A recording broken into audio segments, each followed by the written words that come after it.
আমি কাউকে অভিযোগ না করে নিশ্চুপে বিদায় নেওয়া মানুষ। ধরতে না পারা আর ছাড়তে না পারার মাঝখানে পড়ে গেছে মানুষ। ধরা ছোঁয়ার হিসাব বাদ দিয়ে নিজেকে ভাসিয়ে দেয় মহাশূন্যতায়। একদিন তুমি বড্ড আফসোস নিয়ে বলবে, একটা বেহায়া ছিল আমার জীবনে, যাকে শত অবহেলা করার পরেও আমার কাছে বারবার ফিরে আসতো আর আমাকে পাগলের মতো ভালোবাসতো। কিন্তু এখন সে চিরকালের জন্য মুক্ত করে দিয়ে চলে গেছে। তুমি আমাকে অনেক কিছু শেখালে, তার মধ্যে অন্যতম হলো কাউকে অতিরিক্ত ভালোবাসতে হয় না। তুমি আমাকে শেখালে কাউকে অন্ধভাবে বিশ্বাস করলে সেই বিশ্বাস একটা সময় পাথর হয়ে বুকে বসে। তুমি বুঝিয়ে দিলে সবার সাথে অভিমান করতে নেই, কারণ সবাই অভিমানের ভাষাটাই বোঝে না। তুমি আরও শেখালে যে মানুষটা ফিরে তাকায় না তার পথ চেয়ে বসে থাকা বোকামি।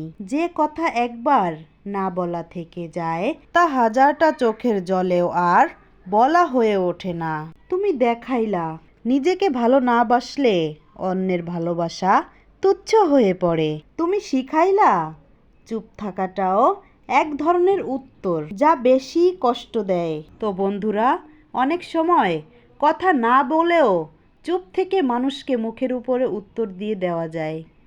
তুমি চুপ থাকবে, দেখবে সে বুঝে নিবে যে তুমি তাকে কিছু একটা বলেছ বা বলতে চাচ্ছ। তো হ্যালো এভরিওয়ান, আসসালামু আলাইকুম। কেমন আছো তোমরা সবাই? আশা করি আল্লাহর অশেষ রহমতে তোমরা খুব ভালো আছো। আলহামদুলিল্লাহ, তোমাদের দোয়া ও ভালোবাসাতে আমিও অনেক ভালো আছি। তো দেখো, আজকে রান্না করতেছিলাম নদীর একটা মাছ। এই মাছের নামটা কি অবশ্য আমি জানি না। যদি তোমরা কেউ জেনে থাকো অবশ্যই কমেন্ট বক্সে কমেন্ট করে জানিয়ে যাবে। তো দেখো, মাছটা আমি আজকে রান্না করতেছি বেগুন এবং টমেটো দিয়ে। তো তোমরা কে কে বেগুন টমেটো দিয়ে এইভাবে নদীর মাছ রান্না করে খাও জানিয়ে যাবে।